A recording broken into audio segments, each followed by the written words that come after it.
کہ بزرگ ہیں جو وہ بچپن سے جوانی تک روتے آئے ہیں کہ یا اللہ وہ بھی دن آئے گا کہ جب میں مکہ اور مدینہ کی سرزمین پر جاؤں گا، جب ہمارے رشتہ دار، عزیز، محلے دار جب مکہ اور مدینہ کی حاضری کے لیے جاتے تھے تو روتے تھے، گڑ گڑاتے تھے کہ یا اللہ ہمیں بھی وہ دن بخش دے کہ ہم تیرے روزے کی زیارت کریں، تیرے نبی کے در کی زیارت کریں۔ لیکن آج اگر اللہ نے وہ ہمیں دن بخش دیا ہے، وہ گلی، وہ لمحہ بخش دیا ہے، تو یہ وقت ہمیں ضائع نہیں کرنا چاہیے، کیونکہ یہ وہ سرزمین ہے جہاں پر ہر کچھ انسان کو ملتا ہے۔ ایسا بان یہاں پر کسی بھی چیز کی کمی نہیں ہے، وہ میرا اللہ ہے، یہ پورا اللہ کا مکہ میں جلال ہے۔ یہاں پر آپ اپنے منہ سے کوئی چیز نکالتے ہیں، وہ آپ کی نکالنے سے پہلے ہی میرا اللہ قبول کر لیتا ہے۔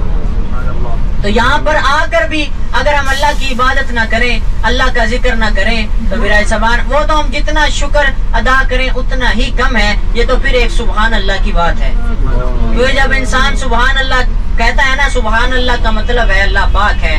جب بار بار بندہ کہتا ہے پھر وہ اللہ کی ذات بھی پکارتی ہے، جب بندے تیرے سارے گناہ معاف ہیں، کیونکہ ہم لاکھوں گناہ کر لیں، لاکھوں گناہ کرنے کے بعد اگر ہم اللہ کی ایک بار سجدہ ریز ہو کر اس گناہ کی توبہ کر لیں تو میرا اللہ ہمیں معاف فرما دیتا ہے۔ ایسا بان نبی پاک صلی اللہ علیہ وسلم اور آپ کے صحابی غار کے پہاڑ کی چڑھائی چڑھنا شروع کرتے ہیں۔ جیسے ہی آپ وہ غار کے سامنے تشریف فرما ہوتے ہیں، غار کے سامنے پہنچتے ہیں، تو حضرت ابوبکر صدیق رضی اللہ تعالیٰ عنہ آپ کیا دیکھتے ہیں کہ غار کے اندر بہت زیادہ مٹی ہے اور بہت زیادہ سوراخ ہیں۔ حضرت ابوبکر صدیق رضی اللہ تعالیٰ عنہ عرض کرتے ہیں، یا رسول اللہ اگر آپ کی اجازت ہو تو غار کے اندر پہلے میں تشریف لے جانا چاہوں گا، کیونکہ اگر کوئی بھی چیز تنگ کرے پہلے مجھے تنگ کرے، میرے پیارے آقا کو نہ کرے۔ ہمارے پیارے آقا فرماتے ہیں، صدیق جیسا آپ چاہو۔ نبی پاک صلی اللہ علیہ وسلم آپ غار کے باہر تشریف فرما ہے، حضرت ابوبکر صدیق رضی اللہ تعالیٰ عنہ غار کے اندر تشریف لے جاتے ہیں۔ آپ سب سے پہلے اپنا امامہ شریف اتارتے ہیں اور غار کی صفائی کرنا شروع کرتے ہیں۔ پھر آپ اپنا امامہ شریف پھاڑ پھاڑ کر ان سوراخوں کو بند کرنا شروع کرتے ہیں کہ کہیں سے کوئی چیز حضور کو تنگ نہ کرے۔ ایسا بان سارے سوراخ بند ہو جاتے ہیں، ایک سوراخ باقی رہ جاتا ہے، اس پر حضرت ابوبکر صدیق رضی اللہ تعالیٰ عنہ اپنی ایڑی مبارک رکھ لیتے ہیں۔ اتنی دیر میں حضور غار کے اندر تشریف لاتے ہیں اور آپ فرماتے ہیں کہ اے صدیق میں بہت تھک چکا ہوں، مجھے بہت نیند آ رہی ہے۔ ہمارے پیارے آقا حضرت ابوبکر صدیق رضی اللہ تعالیٰ عنہ کی جولی مبارک میں اپنا سر مبارک رکھتے ہیں اور آپ سو جاتے ہیں۔ اجمان پہلے ہمارے پیارے آقا کو اپنے کاندھوں پہ اٹھایا تو نبیوں کے سلطانوں کو اٹھایا، ایسبان پھر اپنی گود میں سلایا تو دونوں جہانوں کے وارث کو سلایا۔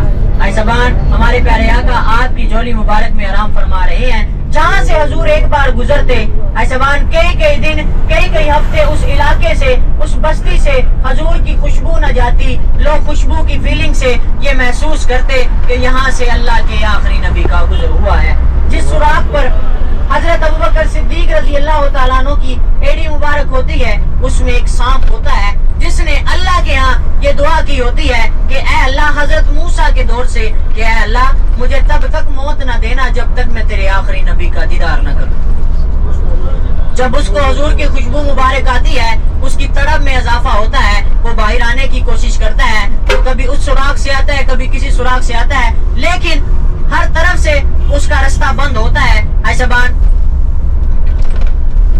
ہر طرف سے رستہ بند ہوتا ہے، وہ اس سوراخ سے آتا ہے جس سوراخ پر حضرت ابوبکر صدیق رضی اللہ تعالیٰ عنہ کی ایڑی مبارک ہوتی ہے۔ ایسا بان وہ رستے میں غصے سے حضرت ابوبکر صدیق رضی اللہ تعالیٰ عنہ کی ایڑی مبارک میں ڈنگ مارتا ہے، غصے سے ڈنگ مارنے کے بعد واپس چلا جاتا ہے۔ ایسا بان ساری رات یہ سلسلہ چلتا رہا، ساری رات یہ معاملات ہوتے رہے، سانپ آتا ہے، ڈسنے کے بعد پھر چلا جاتا ہے۔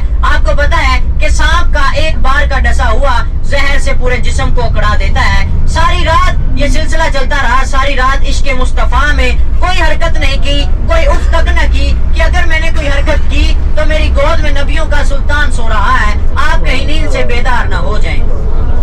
ایسا بان صبح ہوئی، درد کی شدت اتنی بڑی کہ آنکھوں سے آنسو جاری ہوئے اور سیدھا محمد صلی اللہ علیہ وسلم پر پڑتے۔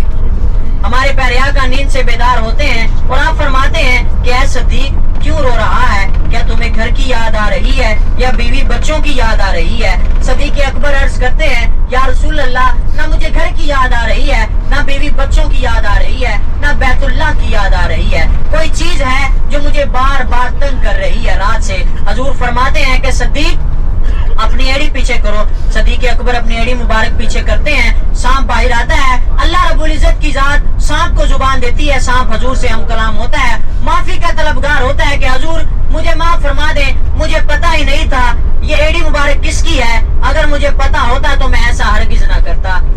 ایسا بان سانپ نبی پاک صلی اللہ علیہ وسلم کا دیدار کرنے کے بعد واپس چلا جاتا ہے۔ نبی پاک صلی اللہ علیہ وسلم حضرت ابوبکر صدیق رضی اللہ تعالیٰ عنہ کی ایڑی مبارک پر اپنا لبے دھوان لگاتے ہیں اور آپ ٹھیک ہو جاتے ہیں۔ ایسا بان نبی پاک صلی اللہ علیہ وسلم جب اللہ نے حکم فرمایا کہ اے محمد صلی اللہ علیہ وسلم یہاں سے ہجرت کر جاؤ، تب رات کا وقت تھا۔ نبی پاک صلی اللہ علیہ وسلم کے پاس حضرت علی رضی اللہ تعالیٰ عنہ آپ تشریف فرما تھے۔ حضرت علی رضی اللہ تعالیٰ عنہ کو حضور فرماتے ہیں کہ اے علی آج رات آپ نے میرے بستر پر سونا ہے۔